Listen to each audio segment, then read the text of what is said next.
Hello అండి, నేను మీ పద్మావతి. ఇది నా birthday vlog part 2. In case part 1 కనుక మిస్ అవుతే ఈ వీడియోకి అటాచ్ చేస్తున్నా. సో మిస్ కాకుండా అది చూసి ఇది చూడండి, సరేనా? ఇలా మంచిగా రెడీ అయితే అయిపోయి కొన్ని ఫొటోస్ అయితే క్యాప్చర్ చేసుకున్నా. ఇంతలో నేను బెడ్రూమ్కి వెళ్ళి వచ్చేలోపు నా ఫ్లాట్లోకి మంకీస్ వచ్చాయండి.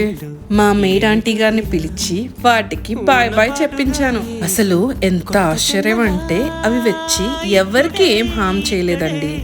నేను దేవుడికి మార్నింగ్ పూజ చేశా కదండి, అప్పుడు పంచదార మరియు మామిడికాయ ప్రసాదంగా పెట్టానండి. వాటిని తీసుకొని ఎంచక్కా తిన్నాయండి. నాకైతే స్వామివారు వచ్చి నాకు దర్శనం ఇచ్చినట్లు అనిపించిందండి. చాలా హ్యాపీగా ఫీల్ అయితే అయ్యాను.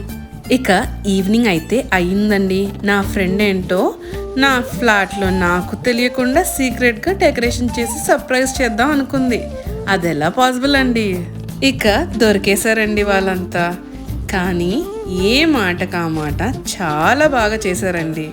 నా కోసం పెట్టిన ఈ చిన్నిపాటి ఎఫర్ట్ నా హార్ట్కి చాలా హ్యాపీనెస్ అయితే ఇచ్చిందండి. In fact, I'm happy that I do have some really good friends అండి, who are just like my family.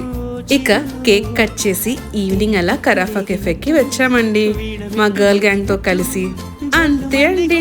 This is how I spend my day with some beautiful people and with blessings of God. మర్చిపోయానండి, wish చేసిన అందరికీ చాలా అంటే చాలా thank you. ఉంటా మరి, bye.